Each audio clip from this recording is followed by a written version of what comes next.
So বন্ধুরা আপনারা যদি মনে হয় যে এই টাইপের লুক দিয়ে আপনার ফটোকে আপনি এডিটিং করবেন তো সেটি একমাত্র একটা অ্যাপ্লিকেশনের মাধ্যমে দিয়ে করা সম্ভব। সেটি হচ্ছে ফটোলিপ। ফটোলিপ অ্যাপ্লিকেশনের মাধ্যমে কিন্তু আপনারা এই টাইপের ফটোগুলো লুক কিন্তু পরিবর্তন করতে পারবেন। আপনি দেখতে পাচ্ছেন বিফোর এবং আফটার ফটো দেখেন আমি কিন্তু এই ফটোস থেকে এই ফটোসটা শিফট হয়ে গিয়ে আমার যে ফটোসটার লুক অনেক পরিবর্তন হয়ে গেছে এবং কোয়ালিটিটাও ইনক্রিজ হয়ে গেছে। তো আপনিও চাইলে এই টাইপের অবজেক্টের ফটো আপনারা ক্লিক করে কিন্তু আপনারা ফটোলিপ অ্যাপ্লিকেশনের মাধ্যমে মাত্র এক ক্লিকের মাধ্যমে আপনারা ফটোসটাকে আপনি লুক পরিবর্তন করতে পারবেন। কিভাবে করতে হবে, কি প্রসেস সবকিছু আমি আপনাদের স্টেপ বাই স্টেপ জানাতে চলেছি। তো ভিডিওটি স্কিপ না করে পর্যন্ত লাস্ট অবধি ওয়াচ করবেন। আর ভিডিওটি ভালো লাগলে অবশ্যই একটা লাইক করবেন।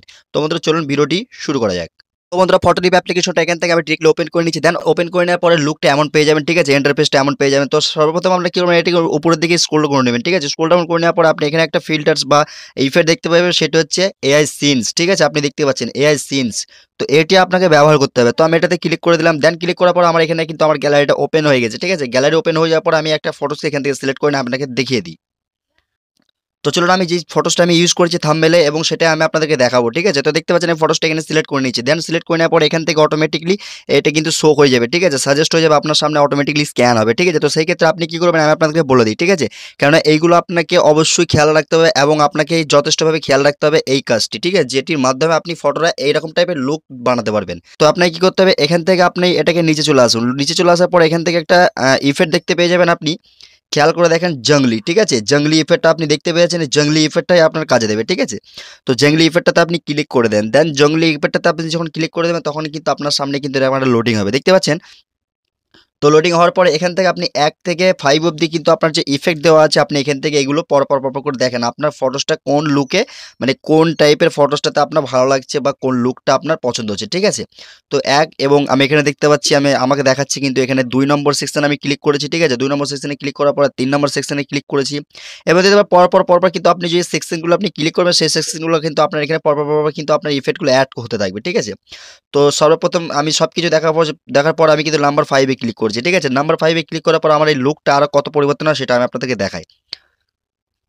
তো দেখতে পাচ্ছেন নাম্বার 5 এ যে লুকটা দিয়েছে সেটি হচ্ছে এমন। এখানে একটা কিন্তু পর্দা রয়েছে, এলিমেন্ট রয়েছে এবং এখানে কিন্তু আমার যে ফটোসটা সেটা কিন্তু পুরোপুরি লুক চেঞ্জ হয়ে গেছে। এবং আমি যদি বেফার দেখাই তাহলেই বুঝতে পেরে যাবেন। দেখতে পাচ্ছেন আমার কিন্তু বেফারের ফটোটা হচ্ছে এমন এবং আমি এটাতে আফটার দেখাচ্ছি, দেখতে পাচ্ছেন ফটোসটা হচ্ছে এমন। তো আপনি যদি মনে করেন যে এই টাইপের লুকটা আপনি ফটোসটা আপনি রাখবেন, তো সেই ক্ষেত্রে নাম্বার 5 এ যদি লুকটা আপনি রাখতে চান সেই ক্ষেত্রে রাখতে পারেন। নাহলে কিন্তু আপনি দেখতে পারেন পর এখান থেকে দেখে নেবেন, তাহলে কিন্তু আপনি বুঝতে পারবেন যে কোন অবজেক্টটা আপনার ফটোসটা ম্যাচ করছে। তো মনে করুন আমি নাম্বার 5 টা রাখছি, ঠিক আছে। নাম্বার 5 টা রাখার পর আমি এখানে সেভে ক্লিক করে দিলাম। দেন সেভে ক্লিক করার পর আপনার সামনে কিন্তু ফটোসটা কিন্তু এখান থেকে সেভ হয়ে গেল, ঠিক আছে। তো সেভ হয়ে যাওয়ার পর আমি আপনাকে দেখাবো, ঠিক আছে। দেখতে পাচ্ছেন আমার কিন্তু এই ফটোসটা ছিল এমন, দেখতে পাচ্ছেন আমার ফটোসটা কিন্তু পুরোপুরিভাবে চেঞ্জ করে দিল এআই ফটোলিপ অ্যাপ্লিকেশনের মাধ্যমে। আপনার কাজ কিন্তু শেষ হয়নি, ঠিক আছে, আপনার কাজ এখনো বাকি আছে। তো আপনি এবারে এটাকে হোম মেনুতে চলে আসুন। হোম পেজে চলে আসার পর এখান থেকে এডিট ফটোতে ক্লিক করে ওই ফটোসটাকে আপনি সিলেক্ট করে নেন, ঠিক আছে। দেখতে পাচ্ছেন এই ফটোসটা কিন্তু আমার এখানে সিলেক্ট হয়ে গেছে।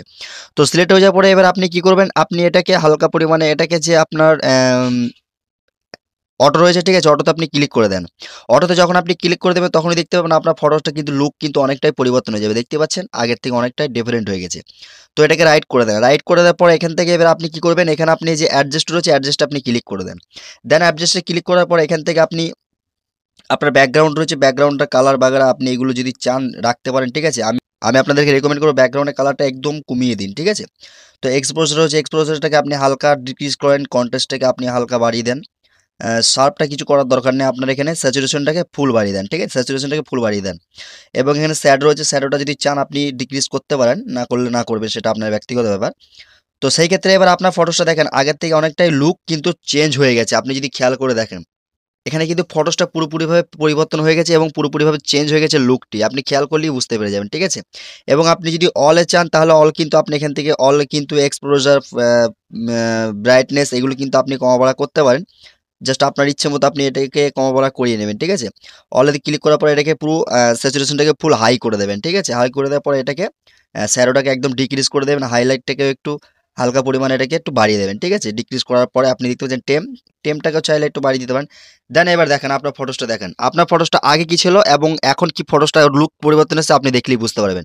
এবং আপনি এটাকে স্লাইড করে সাইডে চলে আসুন, এবার ইনহ্যান্সে ক্লিক করে দেন, ঠিক আছে। ইনহ্যান্সে ক্লিক করার পর আপনার ফাইনাল ফটোস রেজাল্ট কিন্তু আপনার এখানে দেখতে পেয়ে যাবেন, ঠিক আছে, যেটা আমি আপনাদেরকে দেখাতে চলেছি। তো দেখতে পাচ্ছেন আমি কিন্তু এখান থেকে এনহান্সটা আমার কমপ্লিটলি হচ্ছে, এখান থেকে এনহান্সটা প্রসেসটা কিন্তু আমার এখানে কাজ চলছে। তো সেটা আমি আপনাদেরকে দেখানোর চেষ্টা করবো। দেখতে পাচ্ছেন আমার ইনহান্সটা এখান থেকে কিন্তু পুরোপুরি কমপ্লিটলি হয়ে গেছে এবং হয়ে যাওয়ার পরে দেখতে পাচ্ছেন আমার ফটোসটি দেখেন। এবার আপনি দেখেন স্ক্রিনে, ঠিক আছে, বিফোর এবং আফটারের ফটোটা দেখেন কতটা লুক কিন্তু পরিবর্তন হয়ে গেছে। তো গাইস আপনারাও চাইলে এই টাইপের ফটোসগুলোকে কিন্তু আপনারা ফটোলিপ অ্যাপ্লিকেশনের মাধ্যমে কিন্তু আপনারা ফটোটাকে লুক পরিবর্তন করতে পারবেন ইজি, যেটা আমি আপনাদেরকে লাইভ প্রুফ দেখালাম।